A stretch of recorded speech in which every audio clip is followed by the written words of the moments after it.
Hello and welcome to my 5th review. 5th? We made it to 5? Wow.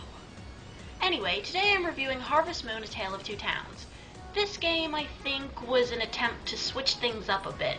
You know, to try something different for the Harvest Moon series. Did it work? Let's find out. This game is the first Harvest Moon to be released on the 3DS, but it was also released on the DS, probably because at the time it came out, not enough Harvest Moon fans had a 3DS. I own it for the DS because the DS version was $10 cheaper, but in the interest of fairness, I'll go over the differences briefly. First, the DS version isn't region-locked, so it can be played on any DS or 3DS. 3DS games, however, are region-locked, so if you buy the 3DS version, it can only be played on a 3DS from the same region. 3DS region locking is bullshit anyway, but I'll get to that another time. It'll probably come up if I ever want to review a foreign game. Project Mirai, anyone? The 3DS has 3D graphics, obviously, which I don't care about. It's Street Pass capable, which doesn't matter if you're like me and never leave the house. And it also has the animal petting minigame. Yeah, I'm not missing much. Let's just get to reviewing the actual game. It starts out with the nicest looking cutscene I've seen so far in this series. Oh wait, that's just the video that plays every time you start up the game. It looks nice, sure, but it's pretty pointless. It doesn't provide a preview for the in-game graphics, it just makes them look worse.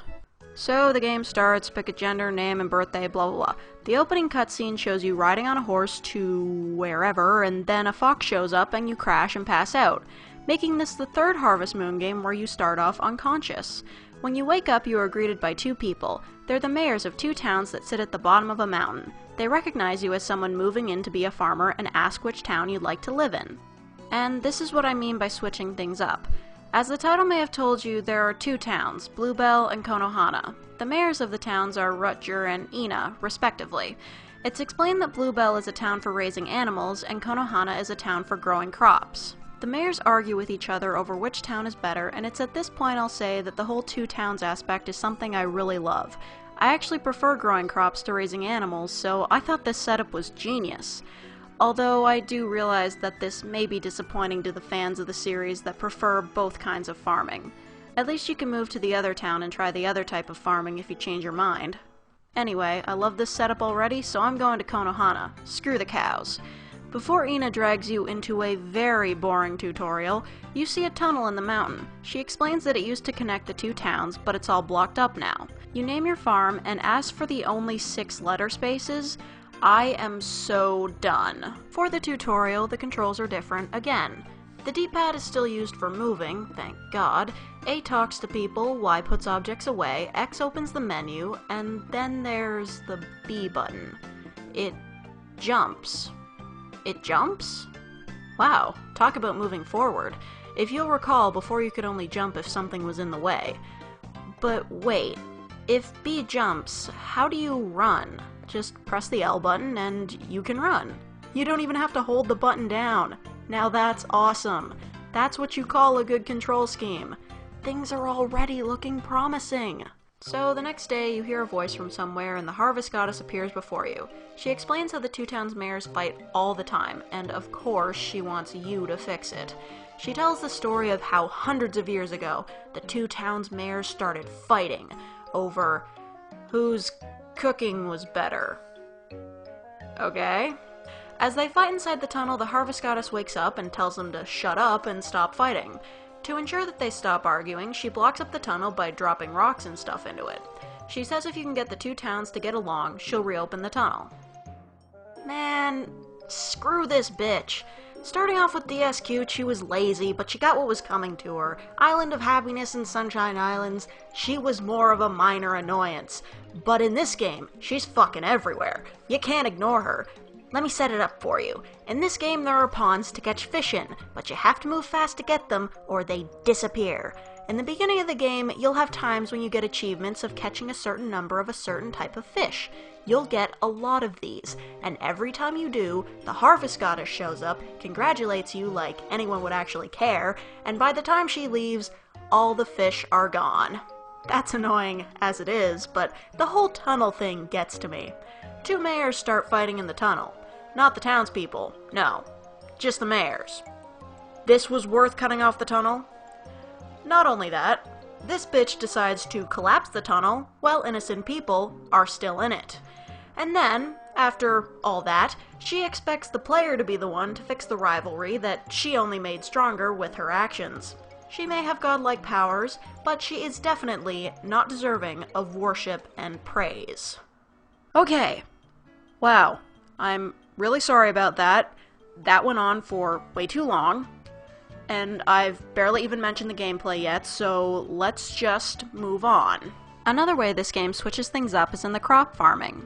Yeah, I was surprised by this, but this new way of growing crops might be my favorite of the whole series. If you move a certain direction and keep pressing the A button while using the hoe, you can create a trench to plant your crops in. Then if you just water it, shazam! 20 crops watered at once. This is one of the things I like the most about this game. It really made things way easier than working in a crop square. Also, I can walk through plants now. As for animal farming, not much has changed. You're just given more space to raise your animals in from the beginning of the game if you chose to live in Bluebell. Just collect the stuff the animals produce, feed them, clean them, and put them outside. Unless it's raining. Also, just because the tunnel is closed doesn't mean you're stuck in one town. By taking the mountain path, you can reach the other town.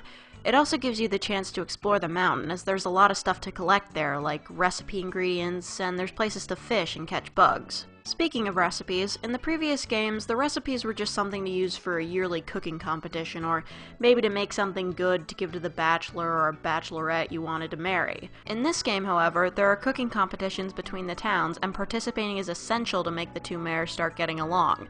This would be fine, but the competitions are every fucking week. Looking at the older games, there would be competitions for different things, sure, but they rarely had more than 3 a season. But this is 4 competitions a season that are all the same thing. It gets kinda boring. It can also be annoying because even if you make a great dish, someone else from your town could make a sucky one and you lose. Another reason I hate the cooking competitions is mostly because I chose the crop growing town. Let me explain. In Konohana, there's only one shop to buy seeds and fertilizer at. The shop is owned by some old guy called Gombe, and the shop is closed on Mondays and Tuesdays. The shop's also closed for festivals and cooking competitions. Depending on when the cooking thing is, the shop might be closed 3 days a week. But that's not all. If the weather is set to rain for an entire day, the shop is closed. Yeah. This shop closes because of rain. In fact, all the shops do. Except one. The flower shop. The outdoor flower shop. The outdoor flower shop stays open in the rain with the shopkeeper standing out there with an umbrella while every single indoor shop closes. Seriously? This has to be a glitch. There's no way this makes sense. I can understand closing during huge storms, it was like that in the other games, but this is just rain. Fucking rain! And the outdoor shop is still open! But this shouldn't be too big of a deal. After all, the radio will tell you if it's raining or not for the next 2 days, so just buy more than you think you'll need in case of an emergency. But it just couldn't be that easy, could it? Instead of this game having shops with a list of various items to purchase, like in the other games, the shops in this game only hold 3 random items per day. There's a fairly good chance that in spring, with the rainy days, competitions, and days where the store is just closed anyway, it'll take a while to get the item you want. One time, the crop for the crop festival was a potato, and I didn't have any potato seeds. It took until the 22nd day of spring for Gombe to sell potato seeds. Although this may not have been just bad luck, but Gombe intentionally screwing with me. I have a theory that this is how he rigs the crop festival so he wins. He doesn't sell good seeds either, just crappy half-star seeds. He could probably make a lot more money if he sold better seeds, but he doesn't so that no one else can win the crop festival unless they buy a shitload of fertilizer from him. This review is getting really long, so I'll finish by talking about the other big thing that this game does differently. In each town there are request boards. Villagers can leave requests and you can choose requests to complete. I actually love this part of the game, because in the beginning the requests are simple, and most of the things being asked for can be found on the mountain. It's a pretty good way to get money early in the game before your crops are ready to be harvested. It's also good for getting reward items that you wouldn't be able to get otherwise. Later on, the requests get tougher. And weirder. Like in this video I posted a while ago. What the fuck does this little boy need that much wine for? And where did he get a ruby to pay for this with? I hadn't even unlocked the mine at this point in the game, so how the hell did he get a ruby? And of course, I didn't have any wine, so I'll never know what the hell this kid wanted it for.